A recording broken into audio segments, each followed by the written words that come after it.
system has brought a discovery of historic significance. A planet slightly larger than Earth orbiting a red dwarf star called Proxima Centauri. At just over 40 trillion kilometers from the Sun, Proxima Centauri is our closest stellar neighbor. In the coming years, astronomers will probe its dim light to understand the tiny world that circles it. Does this planet have a climate? Flowing water? Even life? What will it take to get a closer look? To launch our first interstellar journey to the pale red dot.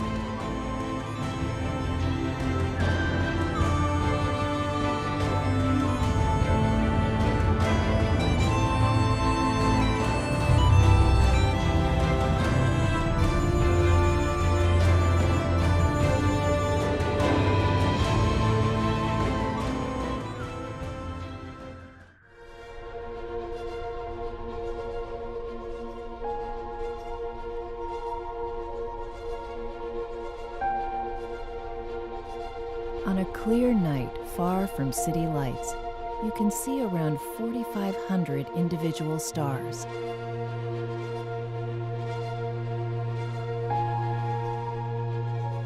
These bright stars are spread throughout our region of the galaxy to distances many thousands of light years away from Earth.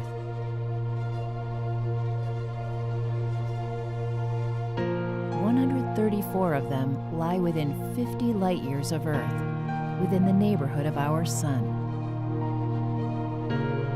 Nestled among those bright stars are some 2,000 others that are so dim you need a high-powered telescope to see them.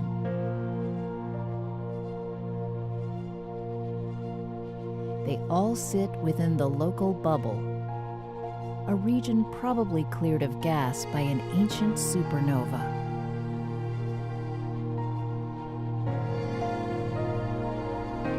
Our little corner of this bubble is occupied by a handful of well-known stars.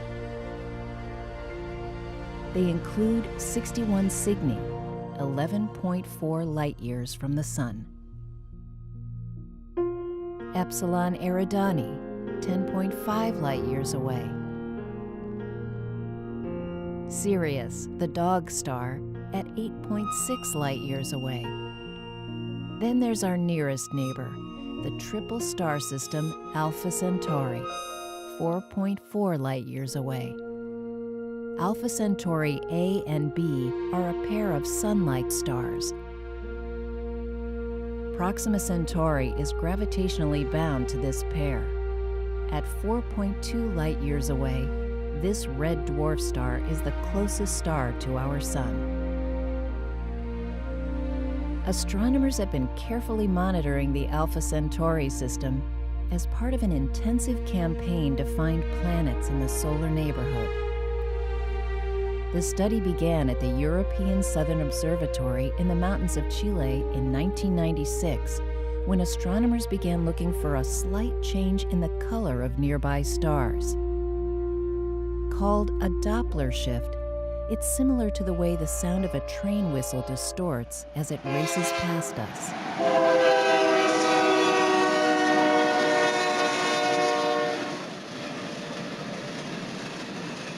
The same effect can be seen in the wavelength of a star's light if a planet tugs it slightly toward or away from us. This wobbling motion causes the star's light to stretch toward the blue part of the spectrum, then the red. The instruments that measure this wobble are so sensitive that they can detect a star's movement down to speeds of just a few meters per second. The search seemed to bear fruit in 2012, when astronomers reported tantalizing hints of an Earth-sized planet circling Alpha Centauri b. Excitement spread Unfortunately, the data did not hold up to further observation. Still, it fed the hope that we'll one day stumble upon a world like Earth in our own backyard. With oceans, a robust magnetic field to shelter it from solar winds, a moon to stabilize its orbit, and even creatures who reveal their presence by beaming electronic signals into space.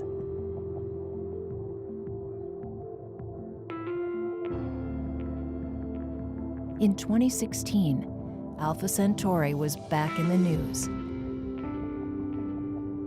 Astronomers announced they had found evidence of a planet orbiting Proxima Centauri.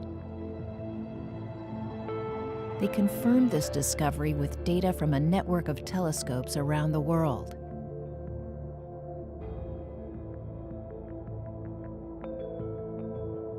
The newly discovered planet, they said, is at least 1.3 times the mass of Earth. It occupies a close orbit, swinging around its parent star every 11.2 days. Surprisingly, that puts it within the star's habitable zone. That's the region around a star in which temperatures are in the right range for liquid water to exist on a planet's surface. If the planet is much closer, the heat from the star would boil the water away. If further out, the planet's water would freeze solid. In our solar system, Earth sits squarely within the habitable zone, which extends out toward the orbit of Mars and in toward Venus. Our star is roughly 10 times the radius of Proxima Centauri. Because Proxima has only 2% the luminosity of the Sun, its habitable zone sits well inside the orbit of Mercury. While our Sun's light spans the electromagnetic spectrum, Proxima's light is concentrated in the long wavelength infrared portion. That means that if you were to visit the planet, your eyes would see a world draped in green and red. There is enough solar heat striking the planet to allow liquid water to flow.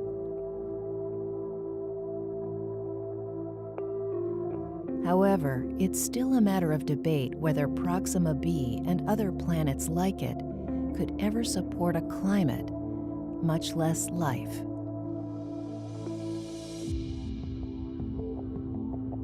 And yet, small dim stars like Proxima Centauri may offer our best chances of finding a habitable planet in the solar neighborhood.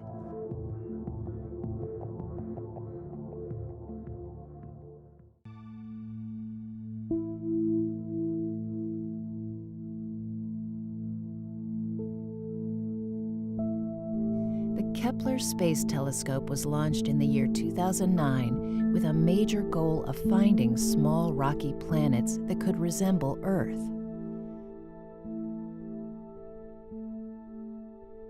Pointed at a patch of sky in the direction of the Cygnus constellation, the telescope was used to measure the brightness of 150,000 stars every 30 minutes.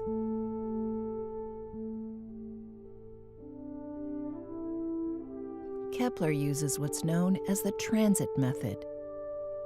When a planet passes in front of a star, it causes the star's light to dip slightly.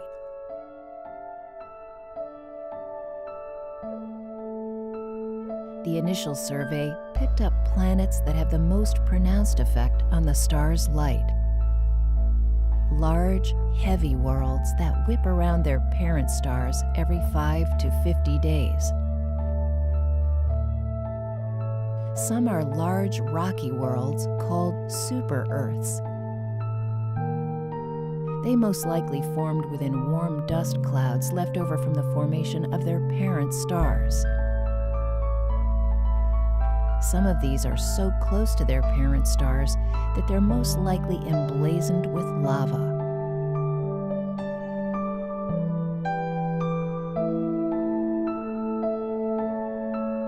Others are gas giants that migrated in from the outer solar systems, drawn by the gravity of their star. In the closest orbits, solar heat and particle winds are slowly stripping them of their thick atmospheres.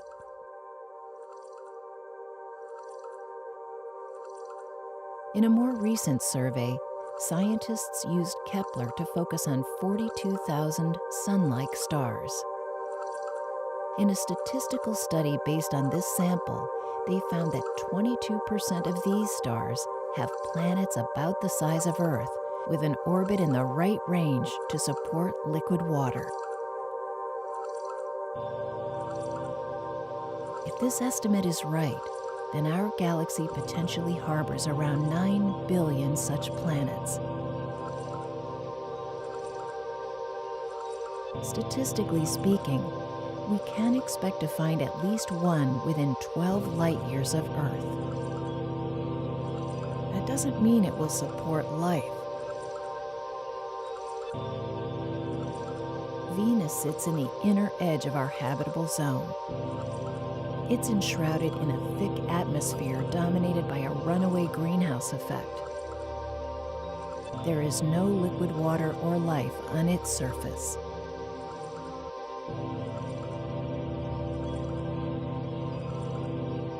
Mars, at the outer edge, has lost nearly its entire atmosphere. And today, the planet is cold, dry, and barren. To improve their chances of turning up an Earth 2.0, scientists are intensely monitoring the much larger population of dim stars, like Proxima Centauri, that are nestled among their brighter cousins. These so-called M stars, or red dwarfs, range from 1/2 to 1/20th the mass of our Sun and make up 76% of all the stars in our galaxy.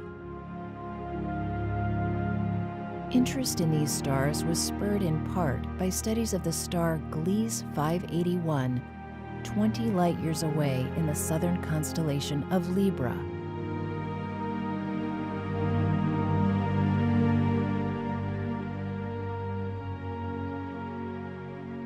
The planet hunters of the European Southern Observatory first deduced the presence of Gliese 581b, a planet 16 times the mass of Earth.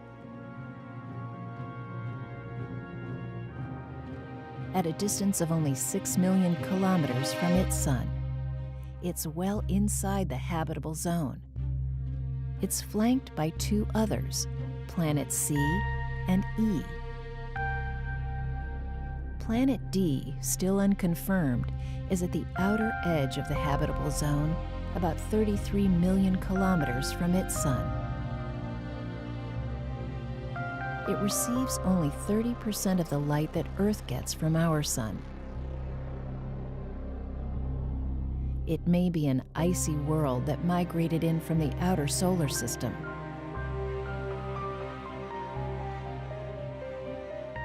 Gliese 581g, also unconfirmed, is thought to lie at the inner edge of the habitable zone. At twice the mass of Earth, it might have a chance of supporting liquid water. But this planet is nothing like Earth. Our Earth spins on its axis, 366.25 rotations for every turn around the sun. With the exception of polar areas in opposing seasons, every part of the Earth sees the sun every day. That helps distribute solar heating while generating the winds and ocean currents that define our global climate. Earth is far enough from the sun that the gravity of the star doesn't exert much influence on its spinning motion. In much closer orbits, Gliese 581g, like its cousin, Proxima b, would likely have fallen into what's known as gravitational lock. That means that only one side ever faces the sun, while the other side faces out into the darkness of space. The traditional thinking is that if there is water on this planet, it is most likely evaporated from the light side and become impounded as ice on the dark side.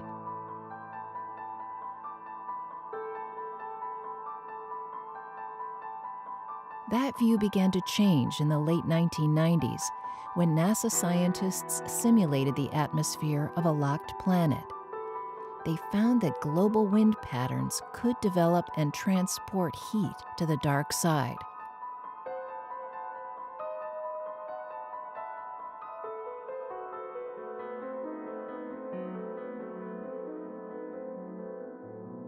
Scientists at the California Institute of Technology sought to test this finding on our planet.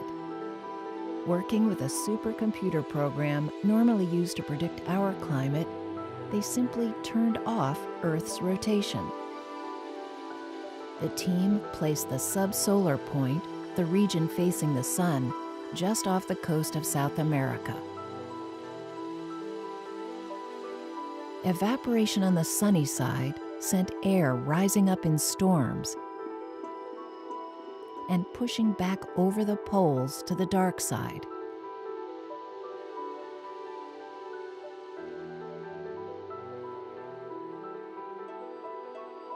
As a result of this poleward flow, Alaska experienced summer all year round.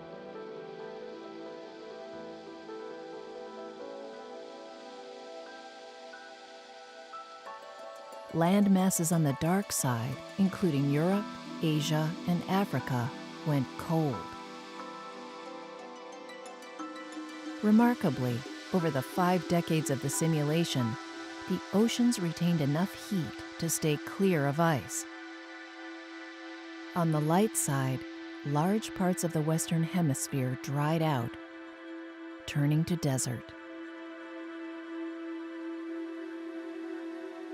But if you pitched your tent at the subsolar point, you'd find a hot and rainy climate that resembles this place, the island of Kauai in Hawaii. Its highest point is Mount Waialeale. That's Hawaiian for rippling or overflowing water. Known as the wettest place on Earth, the summit averages 11 meters of rain per year.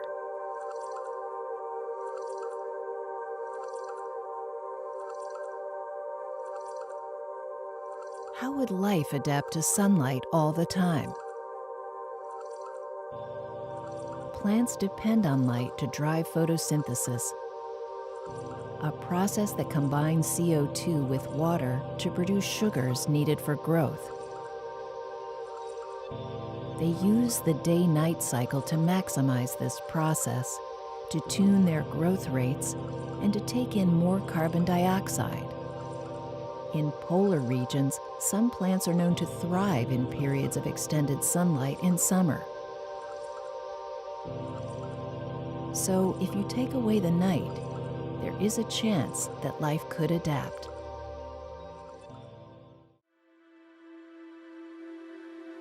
On Earth, its ability to do so draws upon hundreds of millions of years of evolution in a diverse global biosphere, dependable day-night cycles, and moderate temperatures.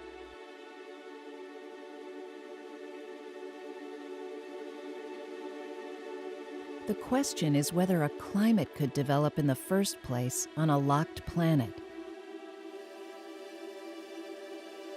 A team from the University of Chicago sought to answer this question by simulating the different states such a planet could take.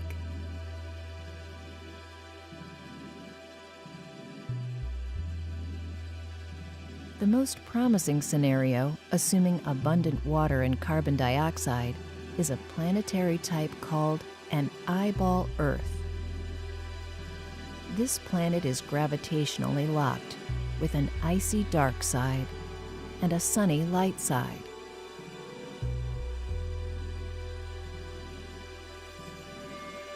In between is a transition zone where the sun is always low in the sky. Here, the ice gradually fades into a warmer, sun-filled realm.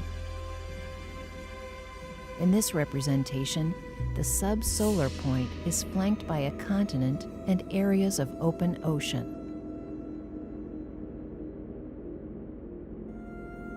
What could tip the balance toward habitability, according to one recent study, is the planet's ability to maintain a cloud cover.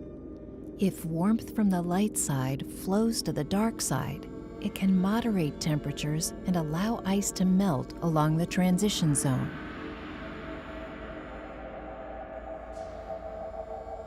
As water flows back to the light side, it evaporates, fueling more clouds. Clouds further moderate temperatures by reflecting solar radiation back to space, while also contributing to a greenhouse effect that holds heat in. But even if Proxima b has all the right characteristics, it would still face formidable obstacles to nurturing life. Proxima Centauri, for example, is known as an active M5 star that currently emits intense flares every 10 to 30 hours. For a planet in such a close orbit, blasts of radiation can split water molecules in the atmosphere.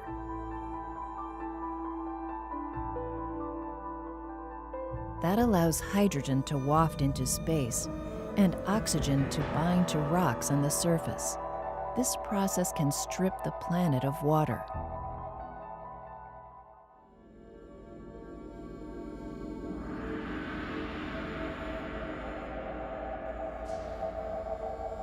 To find out what state Proxima b and other nearby planets are in, astronomers will turn to a series of powerful new telescopes coming online over the next decade. The long-awaited James Webb Space Telescope, slated for launch in 2018, represents the next generation of great space observatories.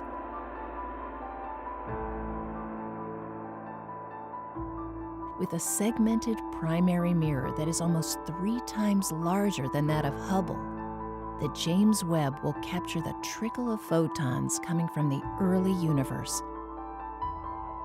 and allow scientists to finally parse the light of nearby stars.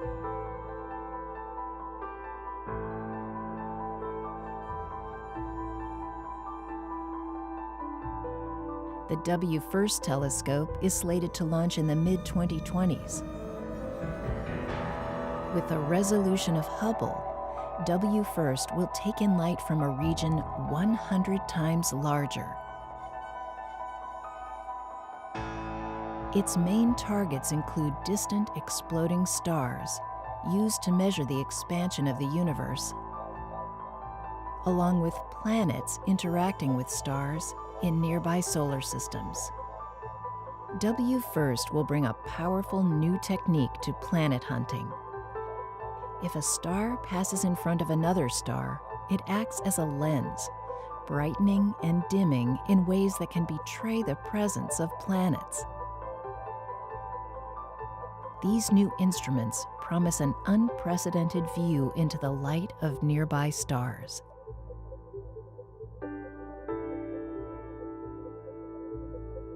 By deploying coronagraphs to block the light of parent stars, they'll be able to pick up light reflected by planets. This technique will allow scientists to measure surface temperatures, as well as distinguish between a planet's light and dark sides. They can also use a spectrograph to detect atmospheres and to look for chemical signatures of life. There will be no shortage of targets. The Belgian TRAPPIST telescope turned up a surprising cache of planets circling what may seem an unlikely place.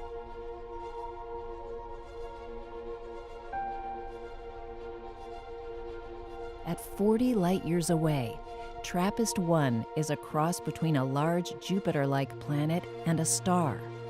This ultra-cool dwarf emits only a tiny fraction of the light of our Sun. Astronomers used the transit method, using their telescope to detect slight dips in the light of the star as planets passed in front. Then, they followed up with an intensive program of observations from telescopes on the ground and in space, including NASA's Spitzer Infrared Observatory. They found 7 planets bunched together in orbits close enough to be tidally locked. At least 3 of them are at the right distance and temperature for liquid water. Planet F is the most likely to harbor life. It's 1.3 times the mass of Earth, with an orbit lasting 9.21 Earth days. Gracing its salmon-colored skies are at least 6 sister planets, all as large or larger than our full moon. Here, you'd get 200 times less visible light than on Earth. Instead, the star bathes the planet in infrared light. It delivers enough energy to potentially power a climate.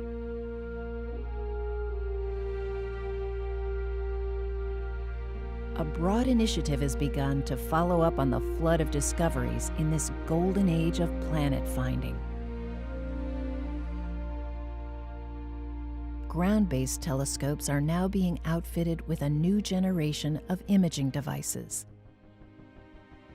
At the European Very Large Telescope in Chile, for example, scientists are installing a new infrared imager and spectrograph specifically with Proxima Centauri in mind. This effort is being done in collaboration with a whole new player in the space sciences. Breakthrough Initiatives is a privately funded 10-year, $100 million plan to search for extraterrestrial intelligence. It hopes to lay the foundation for spacecraft missions out into our solar neighborhood.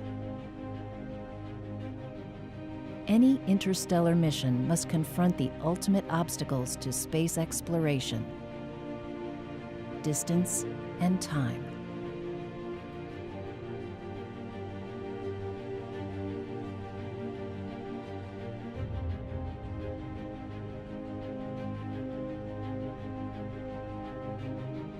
The New Horizons probe recently made the 4.8 billion kilometer journey to Pluto, arriving in 9.5 years.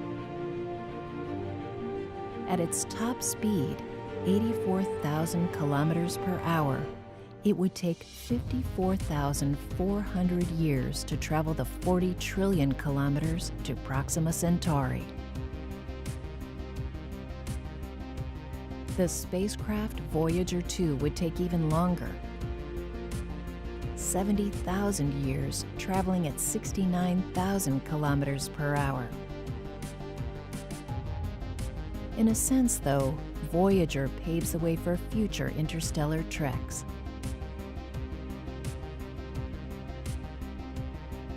Voyager's designers imagined these twin spacecraft would far outlast human civilization. With their current momentum, they could wander the galaxy for millions, even tens of millions of years. What if intelligent beings detected and captured one of them? Its handlers famously placed a trove of information aboard to educate these alien captors. That includes information about planet Earth, its people and culture, including images and sound recordings. It also offers a way to find us in case anyone decides to follow up. This symbol is a system of celestial GPS coordinates. It places Earth at the junction of radio beacons emitted in this part of the galaxy by pulsars. They're a type of ultra-dense star that spins rapidly, giving off pulses of radio energy. Like sailors who once used a sextant to navigate by the stars, a future spacecraft could use pulsars to orient itself in the featureless expanse of interstellar space and navigate to a distant target. NASA engineers are now designing a prototype space sextant to be tested aboard the International Space Station. As the station orbits the Earth, the instrument locks onto the light of distant pulsars.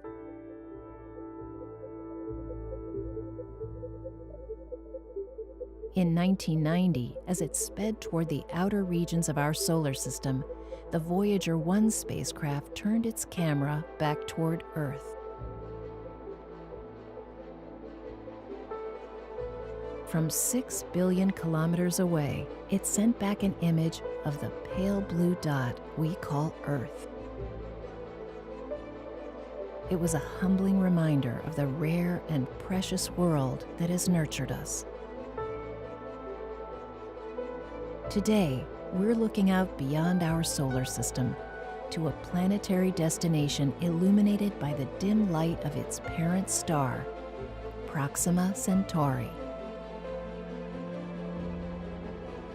But can we realistically get anywhere near this pale red dot, over 4 light years away?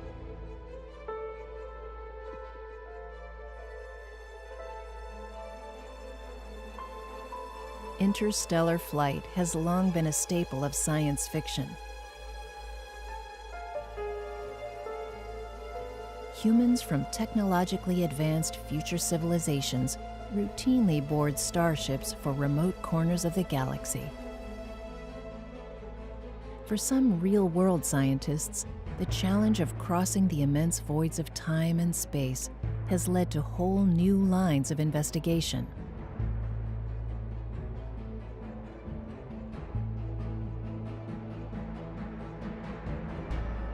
Propulsion engineers have submitted proposals for the development of advanced spacecraft. Powered by nuclear fusion, antimatter, the gravity of tiny artificial black holes, the strange physics of warp drive, and specially designed sails to be pushed along by solar winds.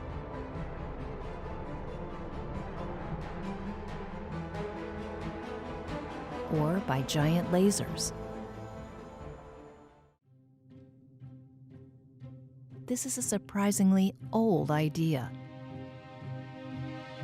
The 17th century astronomer Johannes Kepler observed comet tails being blown by what he thought must be a solar breeze.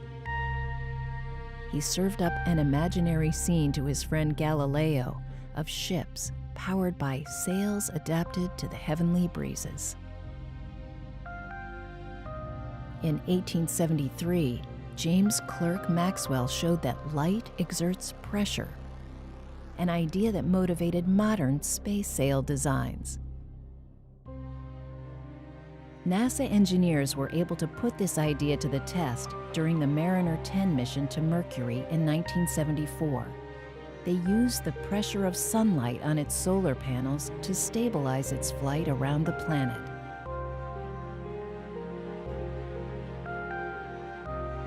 Modern mission designers have warmed to sails because they don't require enormous amounts of fuel. Recent advances in the miniaturization of electronics and strong, light new materials are giving the idea new currency.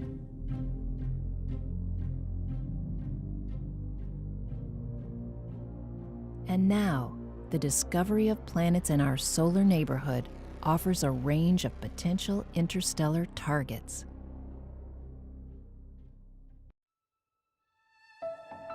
A new plan announced by Breakthrough Initiatives, called Operation Starshot, will use sails to target the closest of these targets, Alpha Centauri.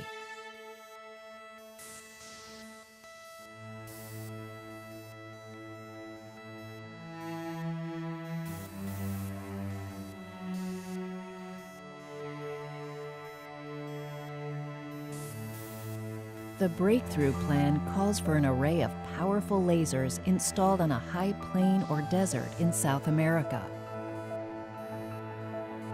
In these dry, high-altitude locations, the laser light is less likely to be distorted by moisture in the atmosphere.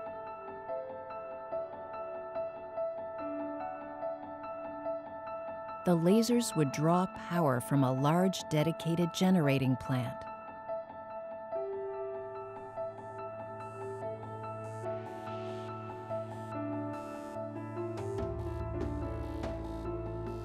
The idea is to deploy a fleet of ultra-thin sails in Earth orbit, ready for launch.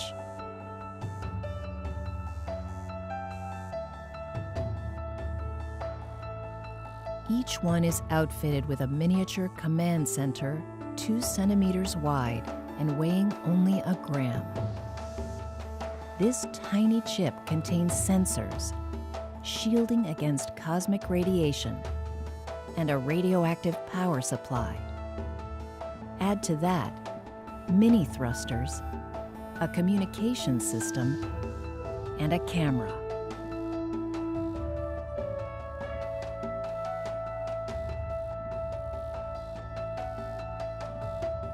This light sail is relatively small, 4 meters wide, and perhaps only a few hundred atoms thick. It would have to be tough enough to withstand the impact of a high-powered laser.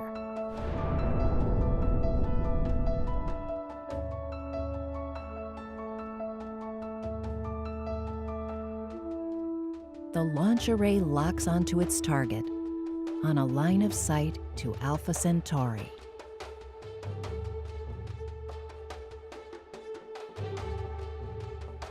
Ignition.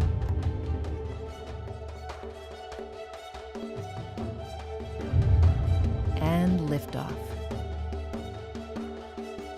The next day, with a charge restored, the array is ready to fire again.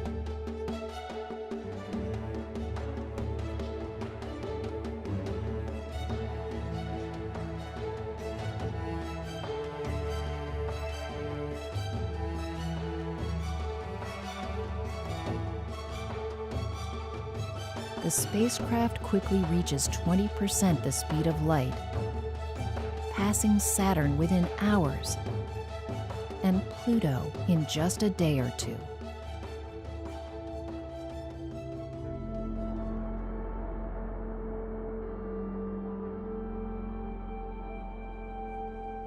For most of the journey, the spacecraft go dormant to preserve power. Periodically, the lead craft wakes to perform guidance maneuvers or to send information back to the next spacecraft in line for relay back to Earth.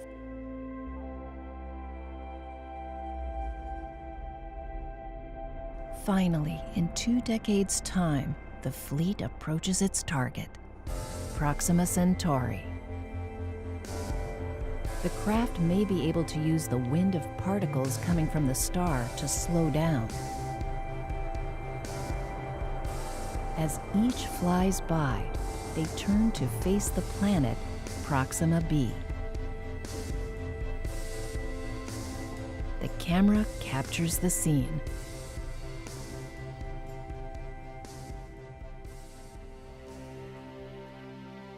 Perhaps, as it turns around, we'll see our sun, a brilliant white dot framed by the galactic landscape.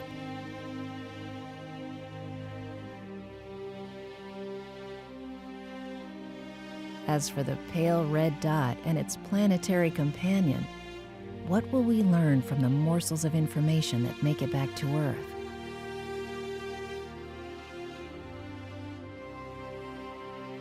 With luck, we'll find that Proxima b is having its day in the sun, with the development of a global climate that perhaps has nurtured life.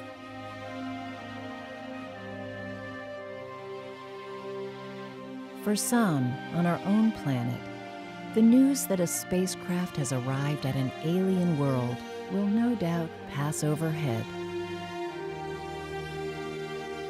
In the ongoing daily rush of technology, crisis, war,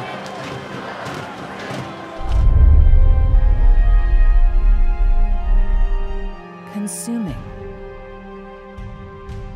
and escape.